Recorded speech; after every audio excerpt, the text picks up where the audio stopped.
Good morning students. Students आज हम लोग क्लास 7 का एनसीईआरटी का चैप्टर 1 न्यूट्रिशन इन प्लांट्स को डिस्कस करेंगे। हम लोग बुक इस जो है पीडीएफ से इस सब चीज़ को डिस्कस करेंगे और धीरे धीरे स्टेप वाइज बढ़ेंगे, जिसमें हम सबसे पहले 7th क्लास की चैप्टर 1, चैप्टर 2, चैप्टर 3 ऐसे चैप्टर 13 तक जाएंगे और कोशिश करेंगे एक दिन में एक चैप्टर पूरा ख़त्म कर लें। हम लोग लाइन वाइज ना पढ़ के कोशिश करेंगे कि मेन जो चीज़ें हैं, जो मेन कॉन्सेप्ट्स हैं, उन सबको कवर करें। हम लोग इतना कवर कर लेंगे कि आपको कुछ छूटेगा नहीं बुक में से। इस चीज़ की गारंटी मैं देता हूँ कि इसमें से कुछ नहीं छूटेगा। हम लोग एक्टिविटीज़ को कवर नहीं करेंगे, हम लोग सिर्फ मेन कॉन्सेप्ट्स को कवर करेंगे और उनको अच्छे से समझेंगे एग्जाम्पल्स के साथ। हमारा जो चैप्टर 1 है वो है साइंस का न्यूट्रिशन इन प्लांट्स। देखिए, न्यूट्रिशन इन प्लांट्स को समझने से पहले हम लोगों को जानना पड़ेगा कि न्यूट्रिएंट्स क्या होते हैं, है ना। तो आप लोगों ने शायद पिछली क्लास में पढ़ा होगा कि हमारे फूड के अंदर कुछ कंपोनेंट प्रेजेंट होते हैं और उन्हीं कंपोनेंट्स को हम लोग क्या कहते हैं, न्यूट्रिएंट्स कहते हैं। और वो कंपोनेंट्स क्या क्या थे, अगर आप याद करेंगे तो यहाँ पे दे रखा है। जैसे देखिए कि कार्बोहाइड्रेट्स हो गया, प्रोटीन हो गया, फैट हो गया, विटामिन हो गया, मिनरल्स हो गया। ये कुछ कंपोनेंट्स हैं जो हमारे फूड के अंदर प्रेजेंट होते हैं, समझ रहे हैं आप सब लोग। और यही जो कंपोनेंट हैं, यहाँ देखिए इसमें लिखा भी हुआ है, these components of food are called nutrients, ठीक है, and are necessary for our body. इन्हीं कंपोनेंट्स को हम लोगों ने क्या कहा है, न्यूट्रिएंट्स। और ये हमारी बॉडी के लिए नेसेसरी होते हैं।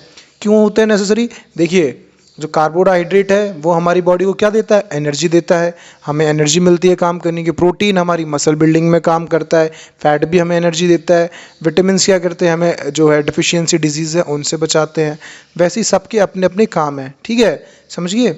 अब इसके बाद जो है न्यूट्रिशन को हम लोग जान लेते हैं। इसके बाद न्यूट्रिशन क्या होता है, न्यूट्रिएंट तो जान लिया हम लोगों ने सर कि न्यूट्रिएंट जो होता है वो फूड के कंपोनेंट होता है, लेकिन जो न्यूट्रिशन होता है वो क्या होता है। तो इसमें देखिए, the nutrition is the mode of taking food, the nutrition is the mode of taking food by an organism and its utilisation by the body. कि जो ऑर्गेनिज्म है किस तरीके से अपना खाना ले रहा है या फिर अपना खाना जो है कंज्यूम कर रहा है, उस तरीके को हम न्यूट्रिशन कहते हैं, ठीक है। जैसे इंसान जो है, एनिमल्स हैं और अदर जो एनिमल्स हैं, ऑर्गेनिज्म है, वो क्या करते हैं, फूड के लिए दूसरे किसी के ऊपर डिपेंड करते हैं। तो ऐसे जो है डिपेंडेंसी है वो एक अलग तरीके का डिपेंडेंसी है। लेकिन जो प्लांट है वो अपना खाना खुद बनाते हैं। तो देखो दोनों में फ़र्क है, एक अपना खाने के लिए किसी और पर डिपेंड कर रहा है, लेकिन जो दूसरा है वो अपना खाना खुद बना रहा है। तो दोनों का अलग अलग तरीका है ना खाने को लेने का। तो यही जो अलग अलग तरीके हैं यही हो जाते हैं न्यूट्रिशन। और हम लोगों को आज क्या पढ़ना है, न्यूट्रिशन इन प्लांट, कि प्लांट में किस तरीके का न्यूट्रिशन होता है, ठीक है, समझे। इसके बाद हम लोग जो दो मेन टाइप के न्यूट्रिशन होता है उनको एक बार देख लेते हैं। एक होता है ऑटोट्रॉफिक मोड ऑफ न्यूट्रिशन, एक होता है हेट्रोट्रॉफिक मोड ऑफ न्यूट्रिशन। देखिए ऑटोट्रॉफिक ये लिखा, देख रहे हैं आप लोगों को दिख रहा है ऑटोट्रॉफिक, ये रहा ऑटोट्रॉफिक मोड ऑफ न्यूट्रिशन। अब इसमें देखिए, इसमें डेफिनेशन पढ़ लेते हैं एक बार। The mode of nutrition in which organism make food themselves from simple substance is called autotrophic, ठीक है। अगर जो ऑर्गेनिज्म है अपना फूड बनाता है कहाँ से, सिंपल सब्सटेंस से जो उसके आसपास मौजूद है, तो उसको क्या कहते हैं हम लोग, ऑटोट्रॉफिक। ऑटोट्रॉफिक का मतलब, ऑटो मतलब सेल्फ, मतलब खुद से, ट्रॉफिक मतलब नरिशमेंट, खुद का नरिशमेंट जब वो खुद से ही कर रहा है तो उसको क्या कहेंगे, ऑटोट्रॉफिक। और ऐसे ऑर्गेनिज्म जो ऑटोट्रॉफिक मोड ऑफ न्यूट्रिशन को यूज़ करते हैं उसको क्या कहते हैं हम लोग, ऑटोट्रॉफ्स, ठीक है, ये रहा ऑटोट्रॉफ्स। इसके बाद हम लोग देख लेते हैं हेट्रोट्रॉफ्स को। अब हेट्रोट्रॉफ्स क्या होते हैं, देखिए ऑटोट्रॉफ्स मतलब कि जो खुद का खाना बना रहे हैं, ऑटो मतलब खुद और हेट्रो मतलब अदर, मतलब जो ऑर्गेनिज्म किसी और ऑर्गेनिज्म या फिर किसी और पर डिपेंड करते हैं उनको क्या कहते हैं हम लोग, हेट्रोट्रॉफ्स। तो ऑटोट्रॉफ्स में एग्जांपल क्या आएगा, प्लांट्स जो है वो खुद का खाना खुद बना रहे हैं तो वो हो गए ऑटोट्रॉफ्स।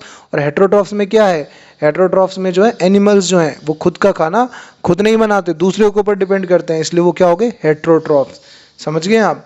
अब देखिए आगे बढ़ते हैं। अब आगे क्या लिखा है, now we may ask where the food factories of plants are located, whether food is made in all parts of plant और only in certain parts, how do plants obtain the raw material from the surrounding, how do they transport them to the food factories of plant. इसमें देखिए 3-4 question पूछे हमसे।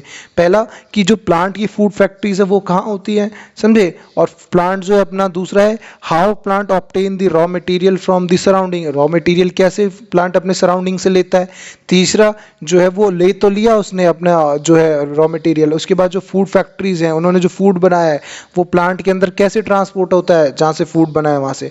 तो आप लोगों को एक बात बता देता हूँ, जो प्लांट के अंदर है जो फूड फैक्ट्रीज हैं वो कौन सी होती हैं, वो होती हैं उसकी लीव्स।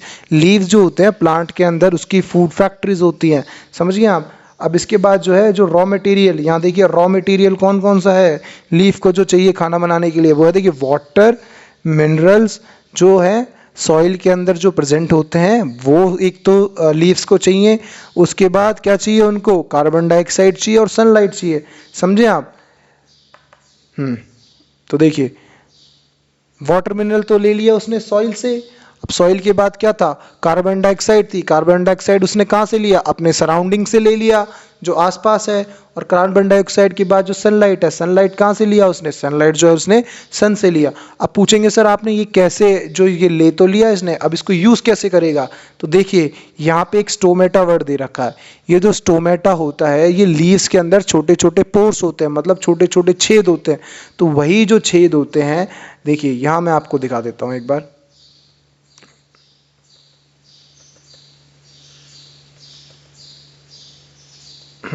ये देखिए ऐसे, ये जो है इस तरीके का स्ट्रक्चर प्रेजेंट होता है लीफ के अंदर, और इसी स्ट्रक्चर को हम लोग क्या कहते हैं, स्टोमेटा। और ये स्टोमेटा क्या करता है प्लांट में जो है, प्लांट में ये जो स्टोमेटा है ये क्या करता है, ये जो कार्बन डाइऑक्साइड है अपने सराउंडिंग्स में, अपने एटमॉस्फेयर में, उसको ये प्लांट को देता है। लीव्स इसकी मदद से, स्टोमेटा की मदद से उस कार्बन डाइऑक्साइड को ट्रैप करता है और अपना खाना बनाने में यूज़ करता है। उसके बाद हम लोगों ने क्या क्या लेना था, हम लोग ने एक तो कार्बन डाइऑक्साइड लेनी थी, वो कार्बन डाइऑक्साइड मिल गई। उसके बाद हमारे आते हैं वाटर और मिनरल्स, वाटर एंड मिनरल्स। अभी वाटर एंड मिनरल्स कहाँ से लेता है प्लांट, मैंने आपको पहले भी बताया था, जो वाटर और मिनरल्स जो प्लांट ले रहा है वो कहाँ से ले रहा है, वो सॉइल से ले रहा है। अब सॉइल से ले तो लिया, अब सॉइल से नीचे सॉइल में जो रूट है, रूट की मदद से उसने ले लिया। अब रूट तो बहुत नीचे और लीव्स बहुत ऊपर है, तो वो कैसे पहुंचाएगा, वो पहुंचाता है कुछ वेसल्स की मदद से। ये देखिए यहाँ पे वेसल्स है, ये प्लांट के अंदर कुछ वेसल्स होती हैं, पाइप लाइक स्ट्रक्चर होते हैं, उनकी मदद से पहुंचाता है। और इन पाइप लाइक स्ट्रक्चर को क्या कहते हैं, दो होते हैं ये, एक होता है फाइलम, एक होता है जाइलम। फ्लोएम भी कहते हैं, फाइलम भी कहते हैं, आप कुछ भी कह सकते हैं। और जाइलम, जाइलम क्या कहता है, वो वाटर और मिनरल्स को ट्रांसपोर्ट करता है, और फाइलम जो है वो फूड को ट्रांसपोर्ट करता है, समझे। इसके आगे बढ़ते हैं हम लोग। They are form a continuous path. अब मैंने बताया था ना, एक पाइप लाइक स्ट्रक्चर होता है, वो रूट से लेके लीव्स तक एक कॉन्टिन्यूस पाथ बनाता है, और इसी पाथ के हेल्प से वो वाटर मिनरल्स को लीव्स तक पहुंचाता है रूट से, और रूट्स और लीव्स से फूड को जो है वो पूरे प्लांट के अंदर पहुंचाता है, ठीक है। अब आप सोच रहे होंगे कि भैया कार्बन डाइऑक्साइड तो ले लिया सर, उसके बाद वाटर मिनरल भी ले लिया, अब क्लोरोफिल कैसे लेगा सर। अब क्लोरोफिल कैसे लेगा प्लांट, तो वो देखेंगे हमारे पास, the leaves have a green pigment called chlorophyll. It helps us to capture the energy of sunlight. This energy is used to synthesize, prepare food from carbon dioxide, water and जो भी है minerals. अब देखिए जो ये sunlight है, ये plant के अंदर एक ग्रीन पिगमेंट होता है जिसको कहते हैं हम लोग क्लोरोफिल. उसी क्लोरोफिल की मदद से जो है प्लांट इस ग्रीन कलर का जो पिगमेंट है जिसको हम क्लोरोफिल कह रहे हैं, उसी की हेल्प से जो है प्लांट क्या करता है, इस सनलाइट को ट्रैप करता है. और जब इसने सनलाइट को ट्रैप कर लिया, फिर इसने सारी चीज़ें ले लिया, कार्बन डाइऑक्साइड ले ली, वाटर मिनरल्स ले लिया और ये सनलाइट ले लिया. अब वो क्या करता है, एक प्रोसेस होता है फोटोसिंथेसिस. फोटोसिंथेसिस में ये सारी चीज़ों का हेल्प से कार्बन डाइऑक्साइड, वाटर, मिनरल और सनलाइट की हेल्प से वो अपना खाना प्रिपेयर करता है. अब कहेंगे सर फोटोसिंथेसिस क्या है, तो फोटोसिंथेसिस एक प्रोसेस है जिस प्रोसेस की मदद से प्लांट अपना खाना प्रिपेयर कर रहा है. किस किस चीज़ को यूज़ करके, carbon dioxide, water, minerals and sunlight को.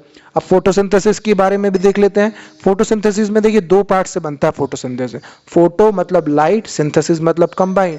जब लाइट के साथ कंबाइन करके अब प्लांट अपना फूड बना रहा है तो उसको हम क्या कहते हैं, फोटोसिंथेसिस. ओके, समझ गए. फोटो मतलब लाइट, तो लाइट की प्रेजेंस में ये सारा हो रहा है.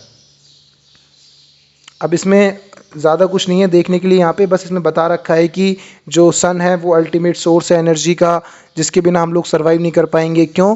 क्योंकि सन्स की मदद से जो प्लांट है वो फोटोसिंथेसिस करते हैं और प्लांट पे हम लोग डायरेक्टली डिपेंड होते हैं अपने खाने के लिए। अगर सन नहीं होगा तो हम लोग खाना कहाँ से खाएंगे। इसके बाद आता है अगला, देखिए मैंने आपको बताया था ना पूरा, तो ये प्रोसेस देखिए डायग्राम में, डायग्राम 1.3 में ये प्लांट है।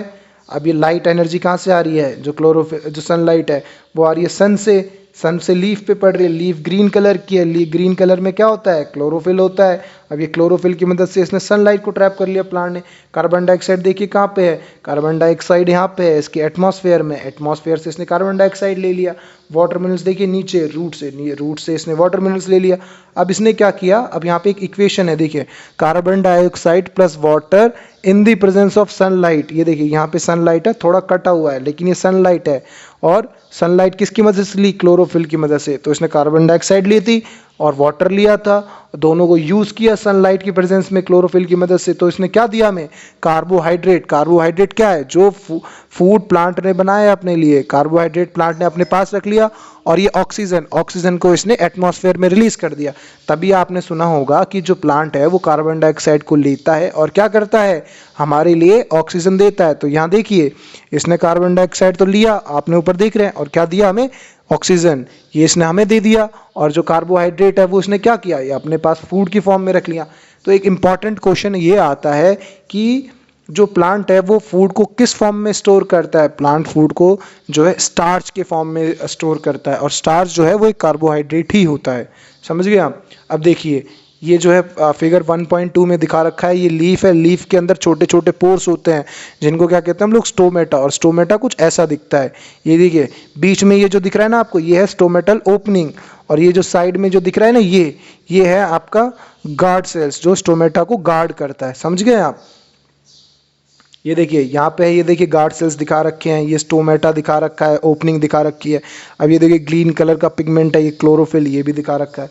समझ गए आप। यहाँ पे देखिए ये लिख रखा है ना, during the process oxygen is release. देखिए ऑक्सीजन जो रिलीज हो गई है, the presence of starch in leaves indicates the occurrence of photosynthesis. Starch is also a carbohydrate. जो प्लांट जो है अपना जो फूड का है वो स्टार्च के फॉर्म में अपने पास रखता है, समझ गए, और ऑक्सीजन जो है रिलीज करता है उस प्रोसेस में, फोटोसिंथेसिस के प्रोसेस में। तो इंपॉर्टेंट क्वेश्चन ये भी बन सकता है किसी एग्जामिनेशन में या कॉम्पिटिशन एग्जामिनेशन में, कि जो प्लांट है कार्बन डाइऑक्साइड को लेता है, क्या रिलीज करता है, वो करता है ऑक्सीजन। प्लांट अपने फूड को किस फॉर्म में स्टोर करता है, कार्बोहाइड्रेट और स्टार्च के फॉर्म में स्टोर करता है। समझ गए आप लोग। चलिए समझ गए तो आगे बढ़ते हैं। Boojho has observed some plants with deep red, violet, brown leaves. He wants to know whether these leaves also carry out photosynthesis. अब बूजो ने देखा कि जो कुछ लीव्स हैं वो कुछ एकदम डार्क रेड कलर की हैं और वायलेट कलर की हैं और ब्राउन कलर की हैं, क्या वो भी फोटोसिंथेसिस करेंगी। वो तो ग्रीन कलर की नहीं है सर, आपने कहा था ग्रीन कलर का क्लोरोफिल होता है, लेकिन इनमें तो ग्रीन कलर है नहीं। तो देखिए ये जो रेड कलर का हो जाता है और ये ब्राउन कलर का हो जाता है ना लीफ, इंपॉर्टेंट क्वेश्चन है, याद रखिएगा इस चीज़ को। ये होता है कुछ, इसके अंदर कुछ पिगमेंट्स प्रेजेंट होते हैं, कुछ कंपाउंड्स प्रेजेंट होते हैं जिनको कहते हैं ज़ैंथोफिल और कैरोटेनॉइड। इनकी वजह से जो प्लांट है वो ब्राउन कलर का और रेडिश कलर का दिखने लग जाता है, लेकिन उसके अंदर क्लोरोफिल फिर भी प्रेजेंट होता है। और ये जो क्या है, प्लांट जो है ये फिर भी फोटोसिंथेसिस को कैरी करेगा। समझ गए आप। चलिए ये इंपॉर्टेंट क्वेश्चन है, याद रखिएगा। अब हम लोग यहाँ बढ़ते हैं। देखिए ये एक टेस्ट है जिसकी मदद से आप लोग चेक कर सकते हैं कि जो ब्राउन कलर की फोटोसिंथेसिस लीव्स हैं वो फोटोसिंथेसिस कर रही है नहीं कर रही है। तो ये हल कलर की जो लीफ है वो फोटोसिंथेसिस करेगी। जो इनके कुछ रीजंस होते हैं जिनकी वजह से इनका कलर चेंज हो जाता है, जैसे मैंने आपको बताया ज़ैंथोफिल और कैरोटेनॉइड जो प्रेजेंट होता है इनके अंदर, उसकी वजह से इनका जो कलर है चेंज हो जाता है। समझे आप। अब देखिए ये रहा, synthesis of plant food other than carbohydrates. देखिए अब ऐसा होता है कि जो प्लांट्स हैं वो कार्बोहाइड्रेट के अलावा भी कुछ जो है बनाते हैं, अपना फूड बनाते हैं, कार्बोहाइड्रेट के अलावा भी कुछ कंपोनेंट्स बनाते हैं अलग, जैसे कि ये देखिए such as protein and fats को भी बनाते हैं। कार्बोहाइड्रेट तो बनाया उन्होंने carbon dioxide, hydrogen and oxygen से, वो तो प्लांट को अपने सराउंडिंग से मिल गई थी। लेकिन जो प्लांट है उन्होंने नाइट्रोजिनस सब्सटेंस भी बनाए। नाइट्रोजनस सब्सटेंस क्यों कहते हैं प्रोटीन एंड फैट को, क्योंकि इनके अंदर नाइट्रोजन भी प्रेजेंट होता है। अब जो प्लांट है उनको नाइट्रोजन सीधी तौर पे तो मिलता नहीं है। वो कहाँ से मिलता है नाइट्रोजन? देखिए, आप कहेंगे कि आपके जो एटमॉस्फेयर है उसमें तो बहुत सारा नाइट्रोजन प्रेजेंट है सर, 78%, लेकिन प्लांट जो है वो इस केपेबल नहीं है, मतलब इतना केपेबल नहीं है कि उस जो एटमॉस्फेयर में नाइट्रोजन प्रेजेंट है उसको ले सके। तो प्लांट क्या करता है, उस एटमॉस्फेयर से नाइट्रोजन को नहीं ले पाता, तो वो सॉइल के अंदर से नाइट्रोजन को लेता है। अब आप कहेंगे कि नाइट्रोजन सॉइल के अंदर से क्या से लेता है सर? वो बताइए सर, सॉइल के अंदर कहाँ से चलेगी नाइट्रोजन? तो देखिए, अब यहाँ पे पढ़िए एक बार, ये देखिए यहाँ पे इस जगह, soil has certain bacteria that converts gaseous nitrogen into a usable form and release into the soil. तो सॉइल के अंदर कुछ बैक्टीरियाज प्रेजेंट होते हैं, वो क्या करते हैं, जो नाइट्रोजन है, एटमॉस्फेरिक नाइट्रोजन को एक सॉल्यूबल नाइट्रोजन में कन्वर्ट कर देते हैं। उसको नाइट्रोजन को कन्वर्ट करके सॉइल के अंदर उसको सॉल्यूबल फॉर्म में कन्वर्ट कर देते हैं, जिस फॉर्म को जो है प्लांट एब्जॉर्ब करता है और अपने नाइट्रोजन की कमी पूरी करता है। इसके अलावा जब आपने देखा होगा जो फार्मर्स हैं, यहाँ पे देखिए, you might have seen farmers adding fertiliser rich in nitrogen to the soil. इस तरीके से भी जो है प्लांट अपनी नाइट्रोजन की कमी को पूरी करता है। अब समझ गए आप? चलिए, इसके आगे आता है other modes of nutrition in plant. ये हो गया ऑटोट्रॉफ मोड ऑफ न्यूट्रिशन पढ़ लिया हम लोग ने। अब अदर मोड भी देखो, तो कुछ प्लांट्स होते हैं जो दूसरे के ऊपर डिपेंड करते हैं। कुछ प्लांट्स होते हैं जिनके अंदर क्लोरोफिल नहीं होता। अब क्लोरोफिल नहीं है तो भैया वो फोटोसिंथेसिस नहीं कर पाएंगे, तो वो क्या करेंगे, वो करते हैं दूसरे प्लांट का यूज, जिसको कहते हैं हेट्रोट्रॉफिक मोड ऑफ न्यूट्रिशन, मतलब दूसरे के ऊपर डिपेंड करते हैं। अब आप देखिए यहाँ पे कस्क्यूटा, ये दिख रहा है कस्क्यूटा अमरबेल, जिसको हम लोग अमरबेल भी कहते हैं। अमरबेल एक ऐसा प्लांट है या फिर एक ऐसी रूट टाइप की स्ट्रक्चर है जिसके पास क्लोरोफिल नहीं होता, और ये क्या करता है, अपने खाने के लिए किसी दूसरे के ऊपर डिपेंड करता है। ठीक है, अब ये क्या हो गया, हाँ, तो दूसरे के ऊपर डिपेंड करता है। यहाँ देखिए, ये जो the plant on which it climbs called the host. अब जिसके ऊपर ये कस्कूटा क्लाइम करता है, जिस प्लांट के ऊपर क्लाइम करता है, उसको क्या कहते हैं हम लोग, होस्ट कहते हैं। और ये देखिए, और ये जो कस्क्यूटा है जो चढ़ा है दूसरे प्लांट के ऊपर, मतलब जिसने क्लाइम किया है, मतलब जो जिस दूसरे पेड़ के ऊपर डिपेंड किया है, उसको क्या कहते हैं हम लोग, पैरासाइट। अब इसने पैरासाइट की तरह इसने काम किया है, समझे आप, ये पैरासाइट है, और जिस प्लांट के ऊपर चढ़ा है वो प्लांट है होस्ट। तो इस तरीके के मोड ऑफ न्यूट्रिशन को क्या कहते हैं हम लोग, पैरासिटिक मोड ऑफ न्यूट्रिशन, क्योंकि ये एज अ पैरासाइट काम कर रहा है। समझ गए हम? इसके बाद आता है, ये देखिए, इसके बाद एक और आता है जिसमें कुछ प्लांट्स जो होते हैं उनके पास क्लोरोफिल तो होता है, लेकिन वो अपना पूरा न्यूट्रिशन जो है ना, मिनरल्स, वो सॉइल से नहीं ले पाते, और तो वो क्या करते हैं, वो मिक्स टाइप का जो है न्यूट्रिशन या फिर कई मोड ऑफ न्यूट्रिशन यूज करते हैं। कुछ तो वो फोटोसिंथेसिस से यूज करते हैं और कुछ जो है वो दूसरों के ऊपर डिपेंड करते हैं। जैसे ये देखिए पिक्चर प्लांट जो है, अभी आप देख रहे हैं पिक्चर प्लांट, ये जो पिक्चर प्लांट है ये इसी का एक एग्जांपल है। इसमें क्या होता है, जो इसकी लीफ है वो मॉडिफाई हो जाती हैं पिक्चर लाइक स्ट्रक्चर में। ठीक है, ये देखिए, ये स्ट्रक्चर बना लिया, ये जो लिड है इसके ऊपर ढक्कन। अब क्या होता है, इसके अंदर अगर कोई कीड़ा आके बैठता है तो इसके जो ये पिक्चर है, ये जो थैली सी है, इसके अंदर हेयर्स होते हैं जो नीचे की तरफ झुके होते हैं। अब जो कीड़ा है वो इसके अंदर आके बैठता है और इसके अंदर आके बैठ जाता है तो वो फंस जाता है, बाहर नहीं निकल पाता। जैसे कीड़ा आके बैठता है तो ये जो लिड है ये बंद हो जाती है और कीड़ा इसी के अंदर जो है फंस जाता है। और यहाँ पे देखिए ये डाइजेस्टिव जूसेस, ये देखिए कुछ डाइजेस्टिव जूसेस होते हैं जो कीड़े को जो है, इंसेक्ट को जो है पचा लेते हैं, और पचाने के बाद क्या करते हैं, उसको डाइजेस्ट करके उसके अंदर जो है जो न्यूट्रिएंट्स हैं, पिक्चर्स है, इट्स न्यूट्रिएंट्स जो हैं उसको एब्जॉर्ब कर लेते हैं, है ना, समझ गए आप? तो इस ऐसे जो प्लांट है उनको क्या कहते हैं, इंसेक्टिवोरस प्लांट, मतलब जो कीड़ों को खाते हैं उनको कहते हैं इंसेक्टिवोरस प्लांट। तो इसका एक एग्जाम्पल क्या है, पिक्चर प्लांट। समझ गए? पिक्चर प्लांट में जो आपसे ये क्वेश्चन भी पूछ सकता है कि पिक्चर प्लांट में जो पिक्चर है वो किस चीज का मॉडिफाइड रूप है, वो है किसका, लीफ का। चलिए, फिर अगला मोड ऑफ न्यूट्रिशन आता है, ये एक मिनट दीजिएगा, अगला मोड ऑफ न्यूट्रिशन आता है सेप्रोफाइट्स। अब सेप्रोफाइट्स क्या होते हैं, अब देखिए सेप्रोफाइट मोड ऑफ न्यूट्रिशन में क्या होता है, कई बार आप लोगों ने देखा होगा, अगर आप लोग जंगल में गए होंगे या फिर जैसे कि या तो जंगल में चले गए होंगे या फिर कहीं अपने घर के आसपास देखा होगा, कहीं सड़ी गड़ी लकड़ी को देखा होगा, उसके ऊपर कुछ प्लांट्स उग जाते हैं। है ना। या फिर आपने ब्रेड को देखा होगा, उसके ऊपर ग्रीन ग्रीन कलर का कुछ एक लेयर सी आ जाती है। या फिर आपने किसी डेड रोटिंग एनिमल या फिर किसी डेड रोटिंग फूड को देखा होगा, उसके ऊपर कुछ प्लांट, छोटे छोटे से पेड़ पौधे उग जाते हैं। ठीक है, तो वो क्या होता है, ऐसे ऑर्गेनिज्म जो मरे गिरे या फिर कहते हैं जो डेड या फिर डिकम्पोज्ड जो है मैटर के ऊपर, या फिर सड़े हुए मैटर के ऊपर, या फिर मृत जीव या जंतु, या फिर किसी पेड़ के ऊपर, या फिर किसी भी तरीके के ऑर्गेनिज्म के ऊपर डिपेंड करते हैं अपने खाने के लिए, तो उसको क्या कहते हैं हम लोग, सेप्रोफाइट्स और सेप्रोफिटिक मोड ऑफ न्यूट्रिशन। अब इसका एक अच्छा एग्जाम्पल क्या हो सकता है, फंजाई। फंजाई जो है इसका बहुत अच्छा एग्जाम्पल है जिसमें सेप्रोफिटिक मोड ऑफ न्यूट्रिशन है। ठीक है, और जिन जिन और प्लांट्स में सेप्रोफिटिक मोड ऑफ न्यूट्रिशन होता है उनको क्या कहते हैं हम लोग, सेप्रोट्रॉफ्स। समझ गए। इसके बाद आता है अगला, क्या आता है, सेप्रोट्रॉफ के बाद क्या आता है, कुछ अलग अलग और तरीके के आते हैं। सेप्रोट्रॉफ के बाद आता है, एक आता है सिम्बायोसिस। ठीक है, इसको सिम्बायोटिक रिलेशनशिप भी कहते हैं। यहाँ देखिए सिम्बायोसिस क्या होता है।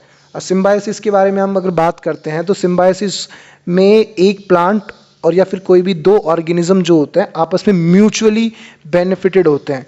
यहाँ पे देखिएगा, ये देखिएगा, some organisms live together and share both shelter and nutrition, this relationship is called symbiosis.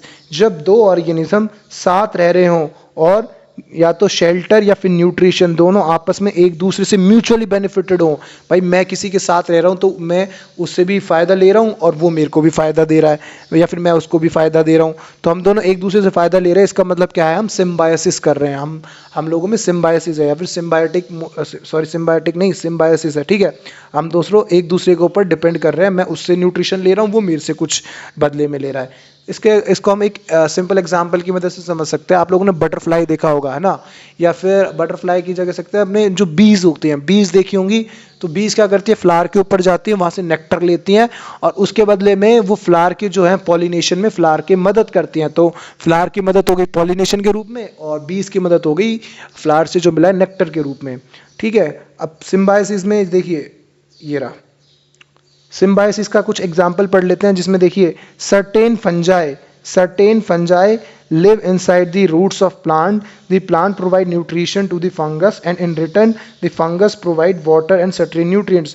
अब क्या करते हैं, कुछ फंजाई है जो प्लांट की रूट्स में रहती हैं और उसके बदले क्या कहती हैं, इन रिटर्न जो फंगस है वो प्लांट को क्या करता है, वाटर प्रोवाइड करता है और कुछ न्यूट्रिएंट प्रोवाइड करता है, जिसके बदले जो प्लांट है वो क्या करता है, फंगस को क्या करता है, खाना प्रोवाइड करता है। समझ गए आप। इसके बाद एक और एग्जांपल है, देखिए लाइकेन्स भी एक इसी का एग्जांपल है।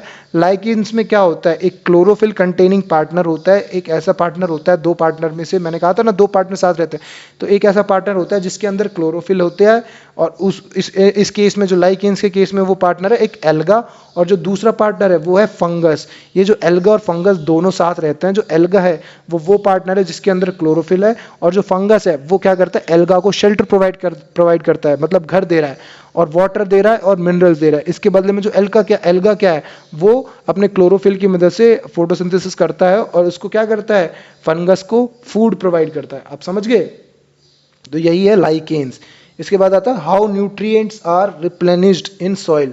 अब न्यूट्रिएंट्स किस तरीके से रिप्लेनिश्ड होते हैं सॉइल के अंदर, आपने देखा होगा बड़े बड़े जो फार्मर्स हैं वो क्या करते हैं, फर्टिलाइज़र देते हैं, मैन्योर देते हैं जब खेती करते हैं। तो एक तरीका ये भी है न्यूट्रिशन का रिप्लेनिश होने का जो सॉइल के अंदर है। कई बार ऐसा होता है कि कुछ क्रॉप्स ऐसी होती हैं जो बहुत ज़्यादा नाइट्रोजन मांगती हैं, सॉइल के अंदर से नाइट्रोजन को एब्जॉर्ब कर लेती हैं, तो उस सॉइल के अंदर क्या हो जाता है, नाइट्रोजन डेफिशिएंसी हो जाती है।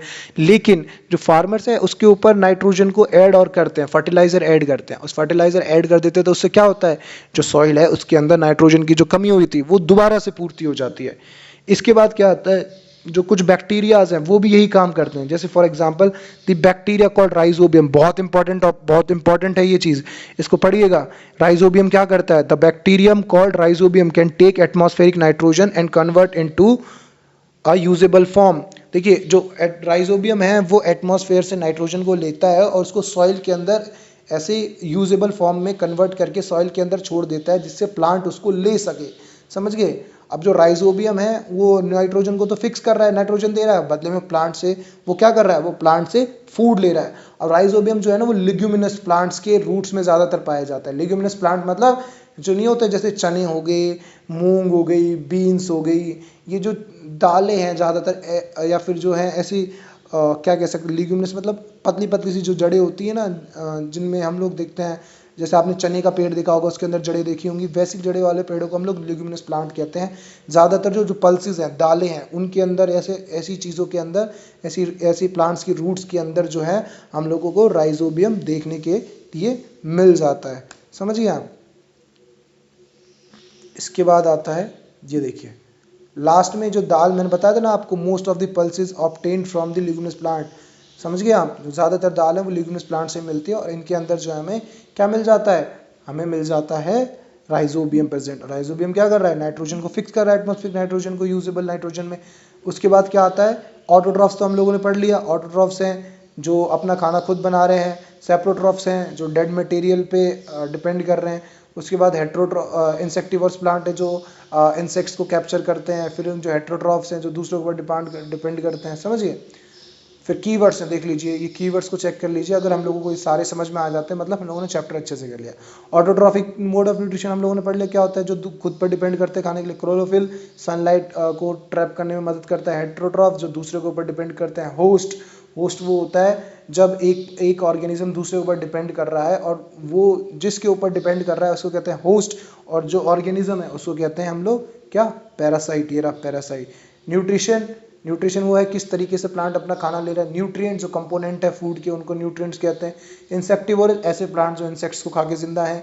फोटोसिंथेसिस जिसकी मदद से प्लांट अपना खाना बना रहा है लाइट की मदद से। सेप्रोट्रॉफ जो डेड एंड डिकेइंग मटेरियल पे डिपेंड करते हैं ऑर्गेनिज्म। सेप्रोट्रॉफिक ऐसा मोड ऑफ न्यूट्रिशन जिसमें जो है ऑर्गेनिज्म डेड मटेरियल पर डिपेंड करते हैं। स्टोमेटा क्या है, स्टोमेटा स्मॉल ओपनिंग्स है जो लीव्स के अंदर प्रेजेंट होती हैं, जिनकी मदद से जो प्लांट है कार्बन डाइऑक्साइड को ट्रैप करता है। तो है ये, आज के लिए सिर्फ इतना काफ़ी है, और हमारा ये जो चैप्टर है ये ख़त्म हो चुका है आज। इसके बाद हम लोग अगली क्लास में जो है नेक्स्ट चैप्टर स्टार्ट करेंगे, चैप्टर 2। अगर आपको वीडियो अच्छी लगी हो तो लाइक कीजिए, और आपको किसी भी प्रकार का अगर कोई भी डाउट है तो आप कमेंट कीजिए, हम आपका कमेंट ज़रूर जो है उसका रिप्लाई करेंगे, और आपका डाउट जो है जितनी जल्दी हो सकेगा सॉल्व करेंगे। Thank you, that's all from my side.